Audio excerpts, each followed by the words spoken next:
Who are sex workers and why are they choosing to do the work? Sex work is a huge way to address like the impacts of colonialism and white supremacy and any kind of like structural like impediment, inequality and equity in employment. I feel like it's a simplistic answer, but it's a job. You know, you do it because you can. You do it because you have to. You do it because we live in a capitalist like hellscape and you got to pay like your bills. Sex work allows you to control your own means of production because you already have your physical body and you're able to sell that. Yeah, just because it's shitty doing sex work sometimes doesn't mean that we're victims. Well, I mean, it's shitty doing anything sometimes. I hate doing everything. Ooh. What's going on, everybody? Welcome back to the Queer Collective Podcast. I'm your host, Carbon. I'm Emily. I'm Jenna. And welcome to the show. And this episode is sponsored by Vizzy Hard Seltzer and Field, but more on that later. From Mia Khalifa making $6 million a month on OnlyFans to Jeffrey Epstein's sex trafficking charges, society tends to highlight the extreme sides of sex work. But what is the real sex worker experience? Today we'll be exploring the often underlooked sex worker experience alongside today's guest. We'll be guiding you through what it's like, how our system is harming sex workers, and the laws sex workers really want. Then we'll be diving into whether sex worker liberation is a queer issue and allyship. And today our guest is Jenna, who uses they, them pronouns. Jenna is a current sex worker and sex worker justice organizer who has the privilege of working with MAGGIES Toronto to help better the lives of sex workers in the Greater Toronto area. They are also a writer and an ardent advocate for sex worker storytelling. Thank you, Jenna, for coming to the show. Thanks for having me. So where we're going to start today is the overall sex worker experience. And Jenna, to help us get to know you better, could you start by sharing a bit about your own experience with sex work? Yeah, I mean, I've done sex work for most of my life. If you name it or, think of it, I've probably done it. I've done full service. I've done agency work. I've done, street-based work. I've done, studio porn. I won't say the larger name of the company that I used to, do online work for because, I just can't politically support them anymore. But I've done a lot of online work as well. I still do in different avenues. I've done, really like weird fetish work, which is actually kind of my favorite.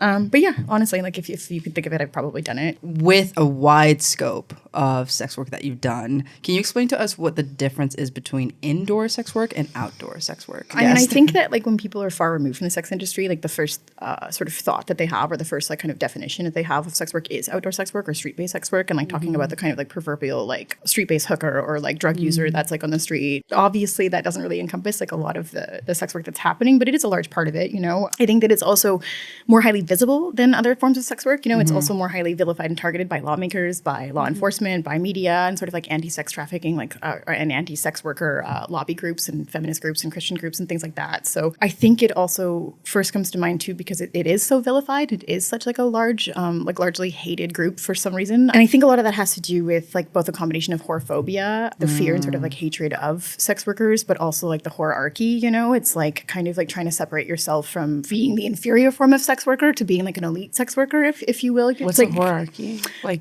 So the whorearchy is like a concept based on whorephobia, and it's essentially like a hierarchy of sex workers defined by sex workers who have like more proximity to full service or more proximity to the street that are near the bottom, and outdoor sex work kind of tends to be seen as the lowest with a lot of sex workers. Things like stripping or things like escorting for higher rates and things like that are seen as like a elite forms of sex work. I think there's like a concept that indoor sex work, it's seen as far more valuable. It's seen as far less low class. This like super patently false idea that like outdoor sex work makes you less of a person or makes you worse as a person or gives like sex workers a bad name, which is just not true. It's just like you happen to work outside.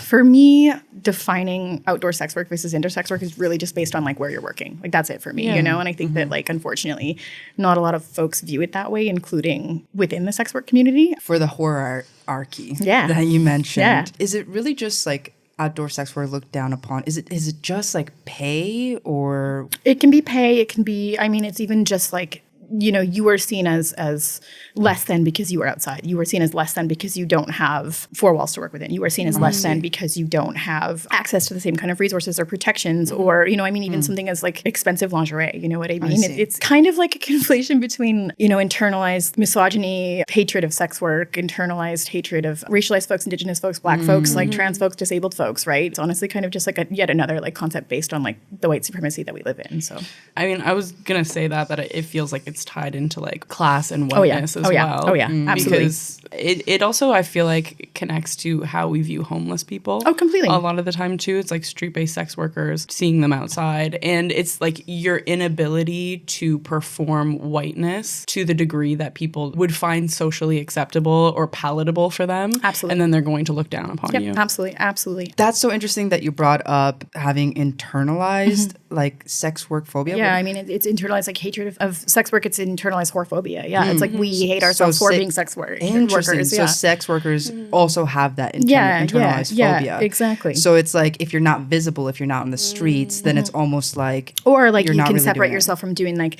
sex work because exactly. Like you're not on the street, you're not, turning like a $5 trick. You are like in your comfortable in-call space, your luxury condo, your whatever that looks like, and so technically you can kind of lie to yourself and say that you aren't doing sex work. You can pretend that you're either not part of it or that you're better than the rest, which is like pretty fucking gross, I think. Like we're all kind of in it together and we should be like supporting each other, It's kind of like a pick me, but for sex workers. Like Yeah.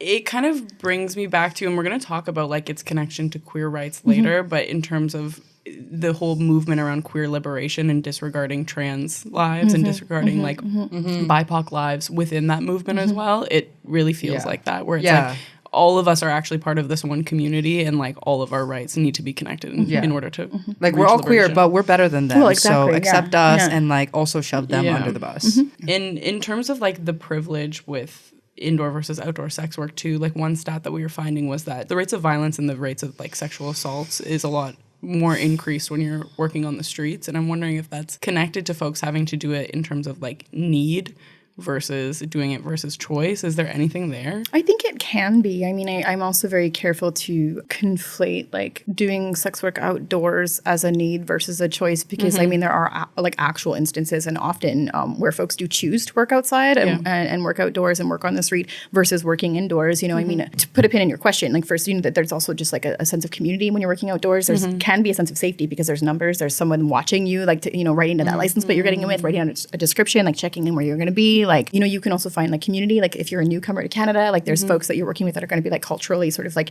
similar to you. There's, trans trolls, so you can work with trans people and they have like a lot more knowledge of what you may need or may be going through than folks that aren't trans, I mean, I am a bit hesitant to say that like, it's always a need because, obviously like there definitely is still choice within that.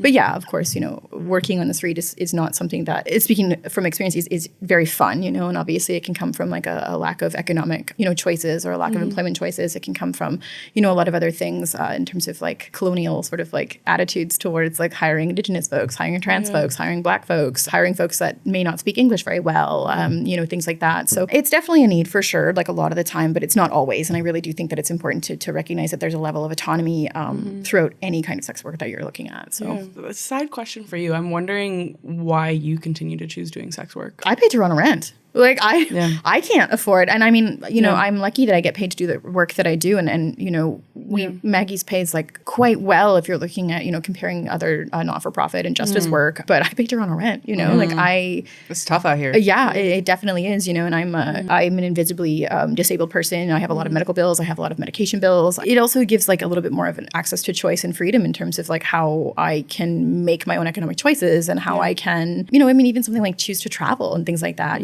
I mean, honestly, it's a simple matter of economics for me. Like I just like don't know how else I would make enough money to make ends meet at this point. Yeah. So the lack of differentiation between sex workers and victims of sex trafficking also feeds into the narrative that all sex workers are victims, which is huge. And in your experience, who are sex workers and why are they choosing to do the work? This is a complicated answer. So I mean, all of it is, of course. Like, first I really want to make it very clear that sex workers are not a monolith, So it's like I don't really know how to define the parameters of like who sex workers are, right? We come from all different walks of life. We come from all different sort of like economic classes. We come from different racial and cultural backgrounds. We come from, different levels of education. It's just like any other job. Why do we choose to? There's so many different reasons and so many different levels to that. It's like sometimes we do so to like enhance our lives and what what does that mean? I mean, we're looking at something as basic as like getting food or shelter or, you know, paying for medications. God, I mean, like I said earlier, it's like I can pay to travel if I do sex work. You know what I mean? Right. I think it's like sex work is a huge way to address like the impacts of like colonialism and white supremacy and any kind of like structural like impediment, inequality and equity in employment. It secures food, it secures clothing, it secures like apartments. It's, you know, can lift children and families out of poverty. We can choose to do it because we need to pay for gender affirming surgeries or even express or explore, you know, sexuality or gender identities. You know, it's there's a whole litany of reasons, you know. I mean, why do you go into like bartending? You know, like why do you go into like serving? Like why do you do something like that? Right. You know what I mean? Like to me, I feel like it's a simplistic answer, but it's a job. You know, you do it because you can. You do it because you have to. You do it because we live in a capitalist like hellscape and you got to pay like your bills, you know? Like, Can you touch a little bit on what you mean by impeding like white imperialism, capitalist society, and just like colonial values as well? Yeah, of course. I mean, it's like obviously, you know, I'm very acutely aware of like my white presentation and my cis presentation and my able-bodied presentation. And I you know, want to make it very clear, I'm not here to speak over anybody. I'm not here to speak for anybody. I'm not here to take up space. But, you know, while I do have a microphone in front of me, like I think it's absolutely important to address the fact that like Indigenous, like Black, racialized communities, like trans folks, like migrant people, you know, we're all excluded and still are from equitable employment, you know, due to racism, stigma, discrimination, like lack of documentation, lack of status, previous criminal records. Sex work impedes some of that like structural inequality by giving access to just like autonomous work. You know, it's like you have your body, you can use it then. You have, you know, the ability to make decisions to exchange sex for money and you can use that, right? It like absolutely just allows for financial autonomy, like freedom of choice with employment. It allows like people that can't access childcare to be able to work. You know, it's honestly, like I do think that it sort of like levels like a really large area of a playing field that like wouldn't be able to be leveled, you know? Yeah. Have you ever seen the movie Poor Things? I have, yeah. I have, yeah. I actually didn't know what it was. I stumbled into a theater in Montreal when I was there when it first came out and was like, what is this? Like, I don't hate Emma Watson. That's not her name. Emma Stone. Emma Stone. I watched it. I mean, I could go on about my very many thoughts about that movie, but honestly, as far as like a main release, like movie written and directed by a man, I didn't hate the way that they depicted sex work, you know, like it absolutely did seem like an autonomous choice. It you know, there was like a lot of observation and commentary on like workplace conditions instead of like sex work as like a sort of like vilified activity or a trafficked activity or like an activity without choice. So I was kind of into it. Yeah. I loved her like slow progression towards like full socialist towards the end too, and like owning her own means of production at the end. It was absolutely lovely. That was my favorite part, and I won't like fully endorse it, but it wasn't the worst, you know? Like, In what ways would you improve it? I'm curious. I mean, I did like that the madam was a woman, of course, but again, it's sort of like, you know, she's still working for somebody, and it didn't really explore like the independent side of sex work. And it also didn't explore like a lot of the other kind of like racial issues and sort of like ableist issues and classist issues and everything else that can come up with sex work. Because if you look at Emma Stone, not Watson, you know, she's whiter than I am, you know, and I do think that a lot of the time, like sex work stories, when they are told in like as least of a harmful way, are still really focusing on like white cis women, right? And so like obviously for me, like what's the point? We already know these stories. Like these are the women that had voices. These are the workers that have voices. One thing I find interesting is like some people have a really hard time understanding how somebody could do sex work, and then other people it just feels like for me it's always felt like something I'm like, if I really needed to and like my partner was okay with it, like I would, and I feel like totally fine about it. I think it's so interesting that you're like, if my partner was okay with it, like why is that an issue for you? Like it's a job. It's a job. It's not anything else, you know? Like to me that's what it is. It's like I can profess to be monogamous but still do sex work, you know? That's work, not sex. It's because I've been in relationships before where my partners haven't been okay with it. Yeah, and me it's too. You know what I mean? And like that's been a challenge, but it's always been something that I'm like feel totally fine with for myself. And like my perspective on it is really that it's almost like any other relationship that you're gonna have. Like all relationships to me, even like a monogamous romantic relationship is an exchange. Like you're exchanging your touch, your time, your love, care for someone, and it's like, and it's an equal exchange in that way. Like you're kind of exchanging the same things. But in my perspective is like it's a relationship, but it's a different kind of relationship where I'm getting paid, like everything you're getting something out of it. Does that make sense? Interesting. I think so. And that's how I rationalize it in my mind. I can understand it. And it's quite funny for me though, because like to me, I'm like, that's not a relationship at all. Like that's work. That's transactional. Like, do you know what I'm saying? Like, and it's that too. I also see it as work. Yeah. Like it's a working relationship, the same way where it's like someone can be your boss and that's still a relationship you're having. And I think I I've never felt strange. I've never felt any type of like shame around sex either. It always feels like if it was something I needed to do, I could easily do it. But I'm wondering if you have like your own philosophy around it and how it feels for you. I mean, first off, I'm going to say that like easily and sex work doesn't come very often together for most people, you know. I definitely do know folks that are very lucky and privileged in their sex work where it has been an easy experience. They do love it. Like they love men or whatever it is and like, you know, have a great time. But, you know, like, I mean, for myself, like other than the work that I do with Maggie's, like I fucking hate working. And like I, you know, hate doing sex work because I hate working. Like it's not that I hate sex work intrinsically. I just don't like fucking having a job. You know, like I don't want to. Yeah, it's not. You know, I was born to like advocate for folks. I was born to like support folks. I was born to like, I don't know, bake bread and pet my dogs and stuff. I actually did grow up with so much like a giant sense of shame around like my body, around sex, around like any kind of like expression that was physical or intimate or anything like that. And so like for me, you know, sex work is just as like shameful and just as like awkward and just as uncomfortable and just as sort of like condemned as like any other kind of sexual activity would have been in my brain, I guess. And so like I think sex work actually helped me dismantle a lot of that feeling of shame and like helped me kind of like gain a sense of like power and understanding about my own body and about my own limits and about my own boundaries, you know. I don't define myself as a sex worker. I do sex work. And I think that's a very important distinction for me to make, you know. Not that I'm shirking or shaming sex workers. Like that's not it for me, but it's a job for me, you know. Right. Any way that someone needs to define or wants to define, you know, sex work as either a job or as either an experience or as either, you know, a relationship or whatever that looks like for them is like totally cool. You know, like I'm not here to tell anybody what to do. I'm not here to tell anybody how to feel other than to be like, no, don't like shame somebody else for feeling the way that they do. And that's it, you know, like, 100%. Yeah. This podcast is proudly sponsored by Vizzy Hard Seltzer. And with Vizzy's vibrant flavors, you can now follow your own vibe. For those of you who know Queer Collective, you know that Vizzy has been a longtime supporter of us and our mission to create accurate and positive representation for the entire queer community. So if you are a hard seltzer drinker, we highly recommend drinking and supporting one that you know also supports the queer community. These past 7 months, we've been having a really incredible time exploring ethical non-monogamy in our own relationship because we're dating. And a huge catalyst for this change has genuinely been exploring things on Field. For those of you who don't know, Field is a dating app geared towards polyamory, ethical non-monogamy, and kink. If this sounds like something you're interested in exploring, we definitely recommend downloading Field. That's FEELD. And now, back to the episode.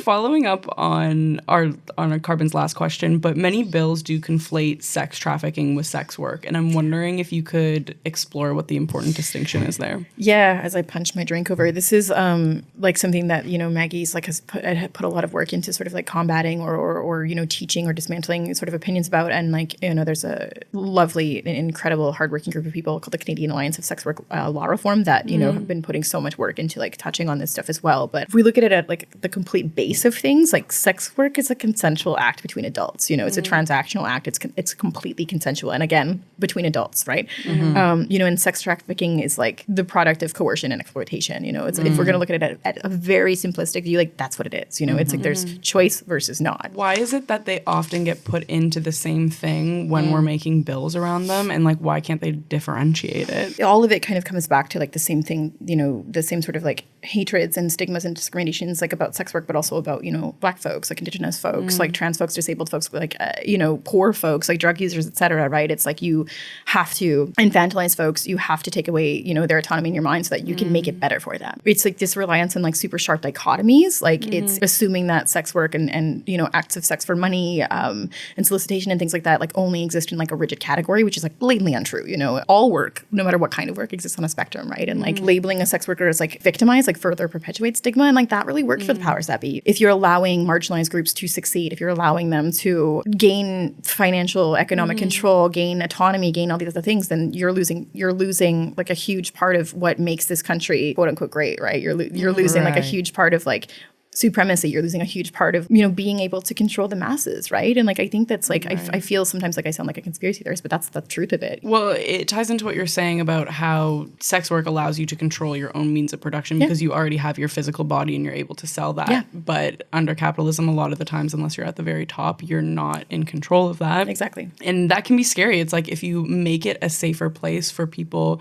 to do sex work, then a lot more people may choose to be doing it because it isn't as dangerous of a job. And it's an easier thing to access. Yeah, not only that, but I also think that to give certain people more power would mean, in their minds, to lose power. Yep. Well, and that's what it is, you know, and you know, that's how it should be. Like, honestly, you know, it's like the people that have the power shouldn't have it anymore, you know, like to me, it's kind of like commonsensical, right? I think, you know, to go back to the original question as well, I think that like conflating sex work with trafficking often happens because, you know, I mean, there's also this like sort of like puritanical, like, you know, view in Canada and like super conservative view in Canada about, you know, sex being bad, not just sex work, you know, and like you can't have freedom of expression in a queer body. You can't have freedom of expression in a woman's body. You can't have freedom of expression in a body that doesn't look exactly like these white men like that are passing the legislation down. Like trafficking gets confused or defined or like, you know, forced into like the definition of actually just like poor working conditions, which is like a totally different thing. You know, the dangers of sex work aren't necessarily because of trafficking. Like, you know, it's just like we don't have the right to have labor rights. We don't have the right to have safe working conditions. And like, you know, the reason is because folks keep telling us that we are trafficked and we are victimed and we are, you know, like infants for all intents and purposes and we can't make our own choices. And like, it's kind of this just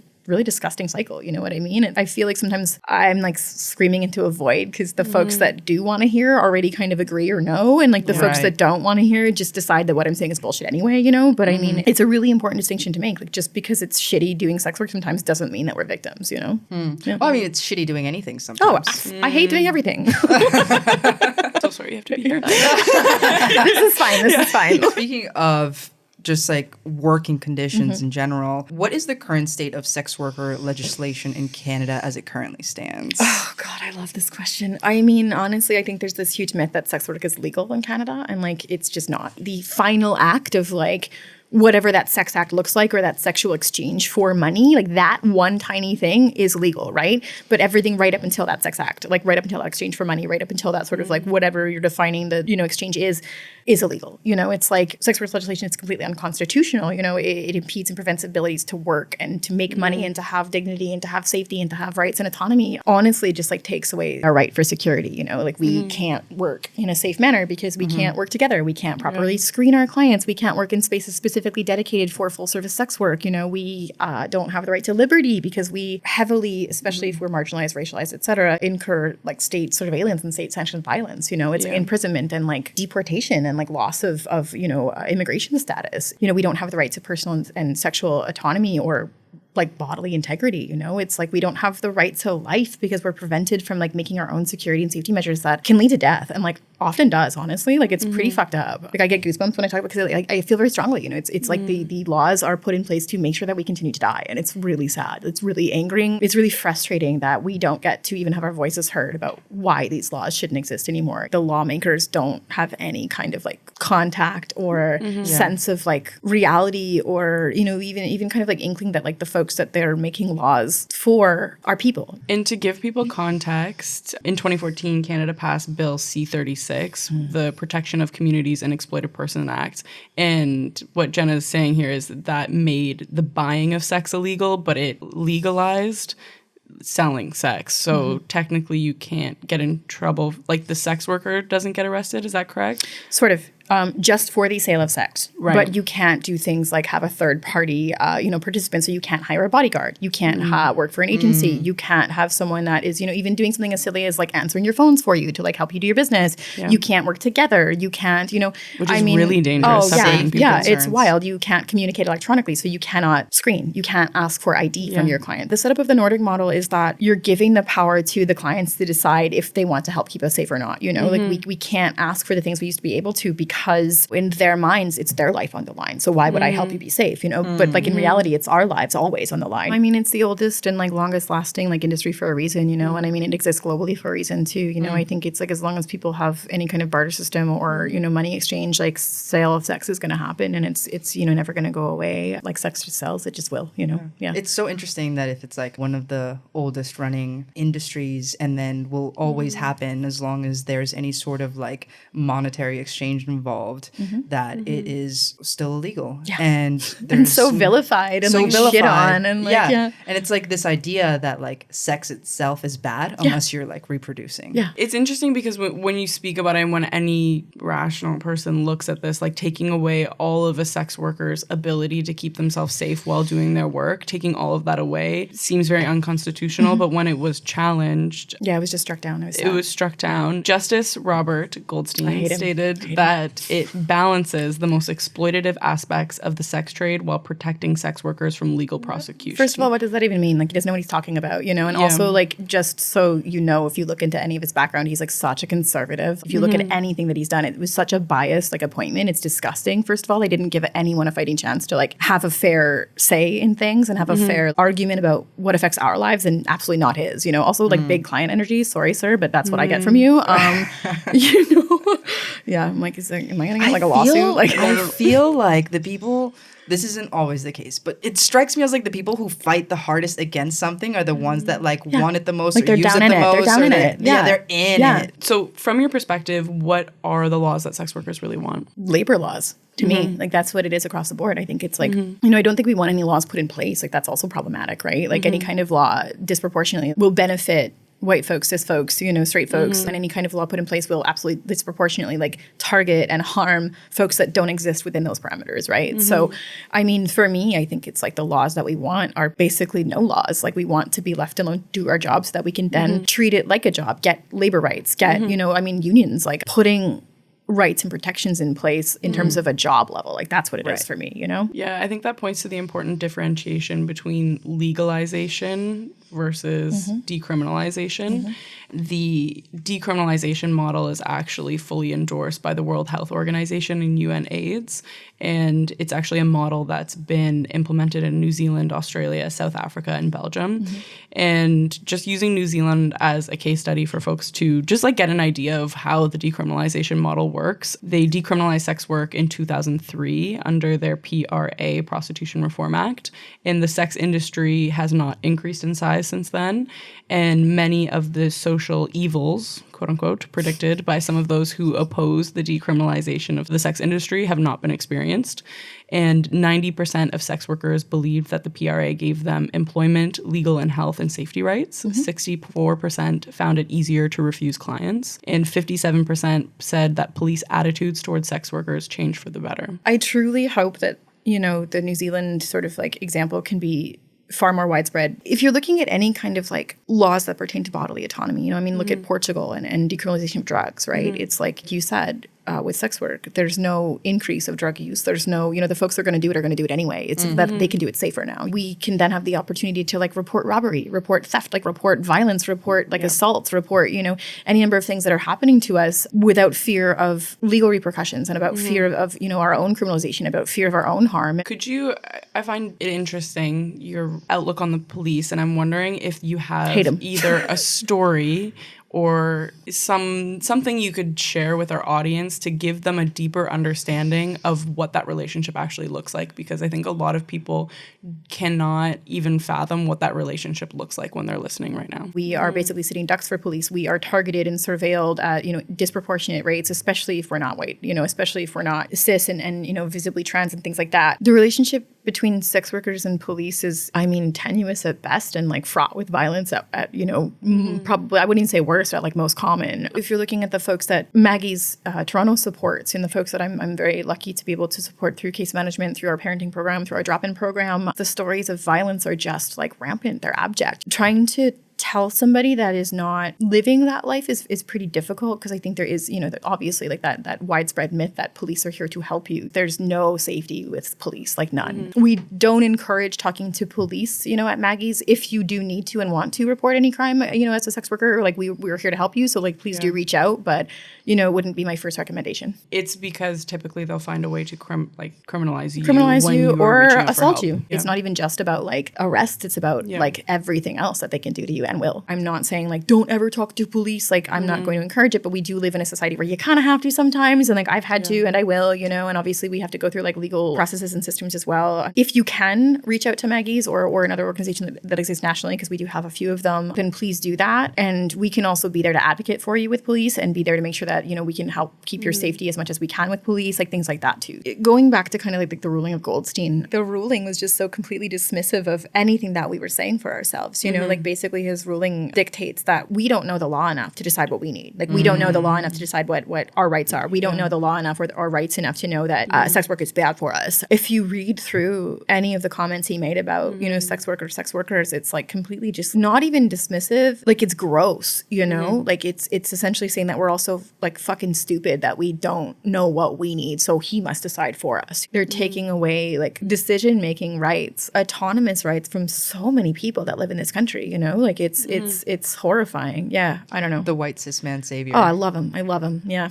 Interesting to me that if you're not essentially a white cis rich man or fall under the category of like what is acceptable, then you must be an idiot. Oh, 100%. You must it's just not like have any sort of we education. need to be saved from ourselves. Like we don't know what we're talking about. Yeah, it's disgusting.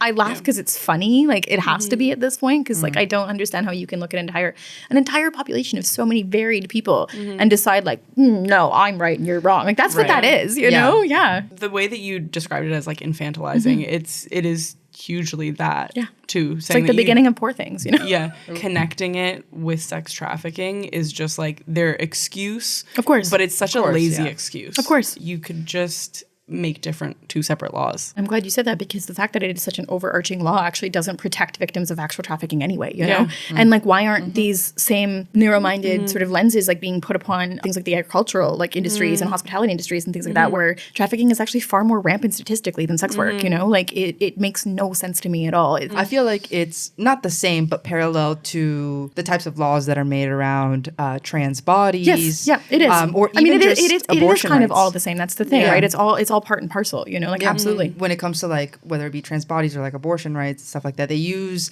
certain like scapegoats as their excuse to make the laws. And, like Christian fundamentalism and like exactly. Absolutely. Or like save the children, and like you don't actually care kids don't at give all. a fuck. Yeah. This next section we want to talk about is really like, why are we talking about sex work on the Queer Collective podcast? Like, why is sex work a queer issue? It's all connected. But I'm wondering, Jenna, if you could answer how queer rights and sex worker rights are connected. The idea that we should all have like complete autonomy over our bodies, right? And our like who we get to love, who we get to touch, who we get to express like any kind of like intimacy with, right? And I mean, that idea is exactly at the core of sex worker justice movements. It's like we're not far apart at all. In fact, I would say that it's completely overlapping. We're quick to fight for gay rights and lesbian rights and trans rights and non-binary rights and all these other rights, as long as like you're not fucking for money, which is like so silly, because like, if you're looking at like numbers in terms of like unhoused like queer youths, it's like over 25%, like over a quarter of like unhoused like queer youth engage in sex work, like and they live in poverty and face discrimination from employment, especially if they're visibly trans. Sex worker justice and queer justice have to be the same movement. I do hear a lot of like queer folks and community members like balking against that and like not really wanting to agree to that, and I think it's like, again, just like another way to dismiss sex work. Yeah, and trying to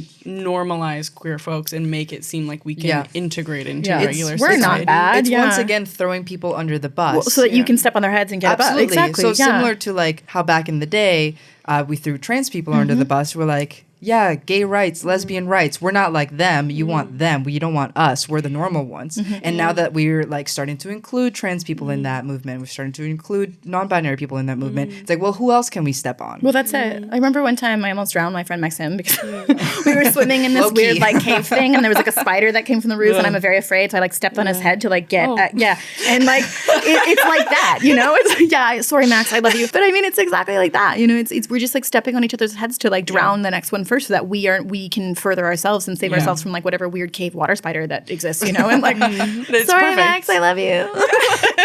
Well, I feel like bringing back what the two of you said around like trans rights as well, and that being something that only newly is being prioritized in the queer community is like, and also tying into how queer rights I feel are intrinsically tied to the sex worker justice movement, is that a large percentage of trans folks actually do engage in sex work. Yeah. And this really speaks to both pieces. The fact that a lot of trans folks, when you're not passing, it's much harder for you to engage in socially acceptable work. It's much harder for you to be hired, especially when you're integrating those marginalizations aspects of like being BIPOC, or another layer that makes it harder to get employed. I mean, even if you are to like get that sort of like, above board or socially accepted like employment, you have to perform at such a higher rate of like, acceptability or success than like any other worker that doesn't look like you, you know? It's just like not even about like not being able to get the job. It's also about like not being able to keep the job, you know? Yeah. Right. This is kind of across the board when you're talking about folks who are unhoused as well, and a lot of young queer youth who are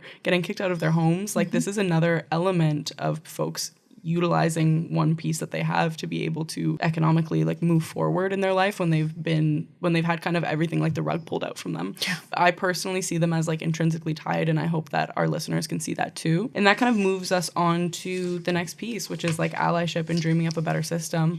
But I'm wondering, Jenna, how folks can be better allies to the sex worker community. I mean, first and foremost, you know, I think it's really important to recognize that sex workers should be able to tell their own stories, you know, and speak for themselves and not have somebody speak over or for them. I think it's definitely important to like create that space and hold that space. So often that isn't the case. Like even folks that claim or think that they are, you know, allies or involved in allyship really tend to silence a lot of sex workers and really tend to decide what's good for us, much like lawmakers do and like legislation and law enforcement do. I really want to see allyship uplift the voices of sex workers, you know? I mean, situations like this where I've been so grateful that you've invited me here to speak. I think it's about providing money to sex workers to be able to have mutual aid situations and to be able to provide their own organizing and their own support systems. I mean, even just like publicly defending sex workers. I've had friends that like know I did it, but like wouldn't be openly like supportive of it, right? And I think something as simple as that is like allyship, you know, and I think it's something that's really overlooked a lot of the time by someone that thinks they're an ally. Yeah, I mean, obviously money, like give sex workers money, like that's a huge form of allyship, especially the ones that aren't as like solvent and don't have as much opportunity, whether it is through sex work or whether it is through other kinds of like gainful employment. Having folks on like podcasts, having folks on TV shows, having folks on any kind of interviews situation where they get to tell their own truth is so important. Publishing sex workers' pieces in you know, newspapers or blogs or whatever it is, like that's so important. That's a huge part of allyship that I think a lot of folks overlook. Pay sex workers for sex. That's a huge part of being an ally, you know? It's like we all want it. If you don't have it, maybe pay for it. Because that's the other thing. It's like, well, I support it, but I wouldn't pay for it. Well, that's not really allyship either. Like,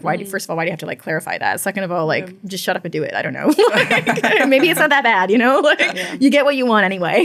Like, I think that it's really important to kind of have like pride, you know, or you know, sort of like queer justice movements that do speak about sex work and allow that to be a word that's like celebrated and allow that to be like a population that's like uplifted and not just sort of like an afterthought. Don't be quiet. We exist and it's okay. You know, like we're people, like we're cool. I mean, I'm not, but but some of us are really cool, you know? But some are. Some are. Yeah. Super not chill. No, I'm zero chill. What do you wish more people knew about sex workers? We're just people, you know? It's just a fucking job. We're here. We're not going anywhere. And like, that shouldn't be a problem. Like, that's kind of really all I want folks to know. We're no different than like any other kind of occupation. We're just here. We're just trying to like feed our kids. We're just trying to like, I don't know, see a movie sometimes. We're just trying to like pay my disgusting Toronto rent. Like we're just like people. That's it. We're all trying to make it. We're all trying to just survive. Yeah. We're all trying to like live this life and nobody has it figured out. No. Let people live their lives. Let people make their own decisions. Yeah. Any form of justice is like consulting with the community who's actually impacted by it is how you're going to end up with the best laws. That's absolutely it. Absolutely. Jenna, where can people find you? Where can they contact you? And also, how can they get more involved with MAGGIES if that's of interest to them? Great. Okay. So if you're looking for me at MAGGIES, you can find me at jenna@maggiesto.org. It's best to send me an email directly so things don't get lost in the shuffle. We do have an Instagram. It's just Maggie's Toronto. But again, please email me. It's jenna@maggiesto.org. And that is if you want support or if you need advice or if you are looking for casework or involvement in any of our programming. We have an incredible ballroom empowerment program. We have a parenting program. We have drop-in programs. We've got an incredible HIV and harm reduction program. Also, if you want to, volunteer, see how you can get involved on like a public level, absolutely give me an email, give me a shout. And if you're looking for, any kind of opportunity to tell your story as a sex worker separately, I run 2 different writing collectives, and you can find me on Instagram at Degenerate. That's DEJENNARATE. Keep an eye out. You can find me on Instagram there, and we will hopefully get you paid to write some stuff for yourself. So yeah. Oh, yeah. That's awesome. All of the information, all of the contacts will also be in the description down below, so make sure that you check that out. So thank you so much, Jenna, for joining us today. And if you want to dive deeper into the sex worker experience, we did an episode with Mocha Dawkins. It's called What It's Like to Be a Trans Woman in a Man's Prison. Make sure that you like the video and subscribe. And if you're listening on your favorite podcast app, make sure to leave us a 5-star review because it really does help the podcast out. That's everything that we got. And until next time, peace.